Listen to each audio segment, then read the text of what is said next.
Good morning. इस time जिन लोगों का एग्ज़ाम है, एग्ज़ाम से पहले इन सारे टॉपिकों को एक बार अच्छे से देख कर ज़रूर जाएंगे, क्योंकि यहाँ से क्वेश्चन हमेशा पेपर में आते हैं और यहाँ पर फिर से भी आने की संभावना है। और एक बात ध्यान रखिएगा, इस टाइम जब आपका एग्ज़ाम है तो आपसी झगड़ों से बचें। और दूसरी बात, कोशिश करें कि किसी से आपका कोई किसी प्रकार का बहस ना हो, नहीं तो दिमाग डिस्टर्ब हो जाता है। और अगर हफ्ते भर पहले भी दिमाग डिस्टर्ब हो गया तो उसका प्रभाव पेपर पे देखने को मिलता है। इसलिए दिमाग को शांत रखें, अपने आप को शांत रखें और जितना हो सके माइंड को फ्रेश रखें, तभी उसका विशेष फ़ायदा पेपर में आपको मिल सकता है। जितना हो सके अपने को मोटिवेट रखें, जितना मोटिवेट रखेंगे उतनी बेहतर तैयारी होगी। और मोटिवेट रखने का तरीका एक होता है, खुद को अपने आप को एहसास दिलाएं कि जब आप सिलेक्ट हो जाएंगे तो आप की इज्जत समाज में कितनी बढ़ जाएगी, लोग आपको कितने अच्छे नज़रिए से देखेंगे। मैं आपको एक छोटा सा वीडियो दिखाता हूँ, थोड़ा सा उसको देखिए और समझिए।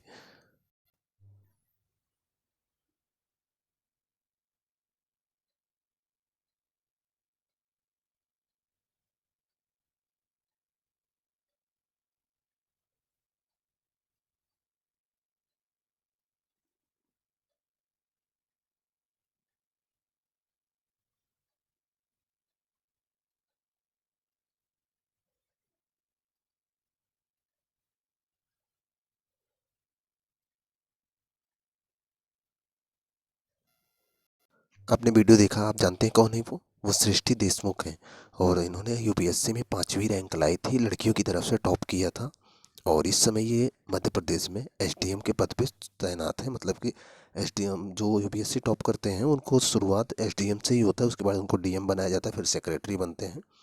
तो इस समय मध्य प्रदेश में एसडीएम है। सोचिए कि इनके साथ लोग फ़ोटो खिंचवाने के लिए तरस रहे हैं। मतलब कि इतना आप यूनिक हो जाओगे। ऐसे जब भी किसी पद पर आप जाओगे ना, तो आप विशेष हो जाते हो समाज में। इसलिए आपको तैयारी करनी, ये सोच के करनी है कि आपको वो जॉब मिल जानी चाहिए। आप मन मार के तैयारी ना किया करें। चलिए शुरू करते हैं। और आज जो टॉपिक बताने जा रहे हैं, यहाँ से क्वेश्चन बहुत पूछे जाते हैं पेपर में, तो एक बार इनका रिवीजन अच्छे से कर लीजिएगा। तो पहले देखिए कि समुद्र के अंदर समान गहराई वाले स्थानों को मिलाने वाली रेखाएं क्या कहलाती हैं। समुद्र के अंदर जो समान गहराई वाले स्थानों को मिलाती हैं रेखाएं, वो आइसोबाथ रेखाएं कहलाती हैं। याद करने का तरीका क्या है? बाथ मीन्स नहाना होता है। इंग्लिश में बाथ मीन्स नहाना होता है। आप नहा तभी सकते हो, स्नान तभी कर सकते हो जब आप पानी के अंदर डूबोगे, और डूबोगे तभी जब आप गहराई में जाओगे। तो ये समान गहराई को मिलाने वाली रेखाएं आइसोबाथ। तो याद हो जाएगा, गहराई वाले स्थान को मिलाने वाली रेखाएं आइसोबाथ। अगला देखें, सूर्य ताप के समान अवधि वाले स्थानों को मिलाने वाली रेखाएं क्या कहलाती हैं? आइसोहेल कहलाती हैं। समान सूर्य ताप मना जहाँ, मतलब कि पूरी पृथ्वी पर जहाँ जहाँ सूर्य की गर्मी समान रूप से मिलती है, ऐसे स्थानों को मिलाने वाली रेखाएं क्या कहलाती हैं? आइसोहेल रेखाएं। अगला, समान हिमपात वाले स्थानों को मिलाने वाली रेखाएं क्या कहलाती हैं? आइसोनिफ। समान हिमपात मतलब जहाँ पर समान रूप से बर्फबारी होती है, तो ऐसे स्थानों को मिलाने वाली रेखाएं, ये सब काल्पनिक रेखाएं होती हैं, बस इनका नाम पूछा जाता है पेपर में। इनको बोलते हैं आइसोनिफ। मानचित्र पे बनाई गई रेखाएं जो समुद्र से समान ऊंचाई वाले स्थानों को मिलाती हैं क्या कहलाती हैं? कंटूर रेखाएं। मोस्ट इंपॉर्टेंट है, कई बार पूछा गया है। ये एक आइसोबाथ वाला ये दोनों कई बार पूछे गए, तो याद रखिएगा। मानचित्र पर बनाई गई रेखाएं जो समुद्र से बराबर ऊंचाई वाले स्थानों को मिलाती हैं क्या कहलाती हैं? कंटूर रेखाएं। अगला देखिए, मोस्ट इंपॉर्टेंट है, समान वर्षा वाले स्थानों को जोड़ने वाली रेखाएं क्या कहलाती हैं? आइसोहाइट। कैसे याद रखेंगे? ऊंचाई से वर्षा होती है, मतलब बहुत ऊंचाई पर स्थित वर्षा होती है, तो समान वर्षा वाले स्थानों को जोड़ने वाली रेखाएं क्या कहलाएंगी? हाइट मीन्स ऊंचाई। हाइट मीन्स ऊंचाई ही होता है, ऊंचा। तो ऊंचाई से वर्षा होती है, सिंपल सी बात है, आप जोड़ के याद कर सकते हो। समान जनसंख्या घनत्व को मिलाने वाली रेखाएं आइसोपाइनिक। याद रखिएगा, आइसोपाइनिक। महासागरीय एवं सागरीय भागों में लवणता की समान मात्रा वाले स्थानों को मिलाने वाली रेखा इनमें से किस नाम जानी जाएगी? आइसोहेलाइन। समुद्र की लवणता जो अंतर नापता है उसका नाम भी आइसोहेलाइन है। और महासागरीय एवं सागरीय भागों में लवणता की समान मात्रा को मिलाने वाली रेखाएं भी क्या कहलाती हैं? आइसोहेलाइन। याद रखिएगा इसको भी। देखें इधर, समान मेघाच्छन्न मतलब कि जहाँ पर बादल समान रूप से घेरे हों, को मिलाने वाली रेखाएं क्या कहलाती हैं? आइसोनेफ। आइसोनेफ। समान चुंबकीय झुकाव वाले स्थानों को मिलाने वाली रेखाएं क्या कहलाती हैं? आइसोगोनल। एक ही तापमान वाले स्थानों को जोड़ने वाली काल्पनिक रेखाएं क्या कहलाती हैं? आइसोथर्म। याद रखिएगा, एक ही तापमान, तापमान गर्मी, तापमान मतलब गर्मी होता है, और थर्म में से भी गर्मी होता है, याद रखिएगा। आइसोबार मानचित्र पर उन स्थानों को दर्शाने के लिए खींची गई रेखाएं हैं जहां पर एक जैसा वायुमंडलीय दाब हो। बार, दाब का मात्रक जानते हो, बार में भी नापा जाता है, तो आइसोबार क्या करता है? समान वायुमंडलीय दाब मापता है, तो याद रखिएगा। समान धूप वाले स्थान को मिलाती है आइसोहेल। आगे देखें, एक ही समय में कंपन करने वाले स्थानों को, मतलब जो भूकंप आता है, कंपन करने वाले स्थानों को जोड़ने वाली रेखाओं को श्रृंखला क्या कहलाती है? आइसोसिस्मल लाइंस।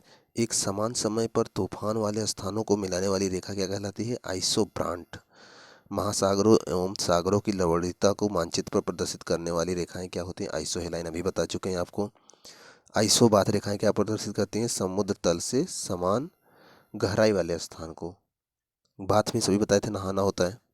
कभी कभी पेपर में पूछ लेता है कि इस यंत्र से क्या मापा जाता है। थोड़ा इसको देख लेते हैं कि किस यंत्र से क्या मापा जाता है। सापेक्षिक आर्द्रता के मापन हेतु किस उपकरण का, सापेक्षिक आर्द्रता के मापन हेतु किस उपकरण का प्रयोग किया जाता है? तो वो है हाइग्रोमीटर। उच्च तापमान मापने हेतु, ये मोस्ट इंपॉर्टेंट है ये वाला, उच्च तापमान मापने हेतु किस उपकरण का प्रयोग करते हैं? पायरोमीटर। इससे सूर्य का भी ताप मापा जाता है, जानते रहिएगा, बहुत इंपॉर्टेंट है ये, कई बार पूछा गया है।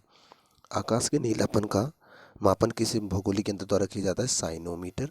आकाश का जो नीलापन है उससे किससे नापते हैं? साइनोमीटर। और विकिरण की तीव्रता, विकिरण की तीव्रता मापन हेतु तो किस उपकरण का प्रयोग किया जाता है? तो एक्टिनोमीटर। पवन की गति किस यंत्र द्वारा मापी जाती है? सिस्मोग्राफ। पवन की गति किस यंत्र द्वारा मापी जाती है? सिस्मोग्राफ। और सिस्मोलॉजी से भूकंप भी मापा जाता है, तो इसी का एक मॉडिफाइड उपकरण होता है, सिस्मोग्राफ बनाया जाता है, उससे भूकंप भी मापा जाता है, जानते रहिएगा। भूकंपी तरंगों का मापन किस यंत्र द्वारा किया जाता है? यहाँ दिया है सिस्मोग्राफ, याद रखिएगा। कैलोरीमीटर से क्या मापा जाता है? तो उष्मा की गति मापा जाता है। ये तो उसका मॉडिफाइड वर्जन है, तो आप इसको ना भी याद रखेंगे तो चलेगा। याद रखिएगा, भूकंपी तरंगों का मापन किस यंत्र से किया जाता है? तो ये सिस्मोग्राफ, क्योंकि ये ज़्यादा पूछा जाता है, इसको भूल जाइए, इसको मत याद करिए, क्योंकि ये कभी भी मतलब अलग से नहीं पूछता है, ये जब भी देता है तो भूकंप ही ऑप्शन में देता है, तो आप याद रखिएगा भूकंपी तरंगों किससे मापा जाता है? तो ये सिस्मोग्राफ से मापा जाता है। मानचित्र पर दूरियों को मापने के लिए किस यंत्र का प्रयोग किया जाता है? था अप्सोमीटर, इसको याद रखिएगा। बादलों की गति, बादलों की दिशा एवं गति को मापने वाला यंत्र नेफोस्कोप। वायु में आपेक्षिक आर्द्रता मापन हेतु प्रयुक्त उपकरण हाइग्रोग्राफ। सिस्मोग्राफ क्या रिकॉर्ड करता है? भूकंप की तीव्रता, अभी बताए थे आपको। रिक्टर स्केल का प्रयोग किसके मापन किया जाता है? भूकंप के झटके मापने के लिए करते हैं, तो इसको भी याद रखिएगा।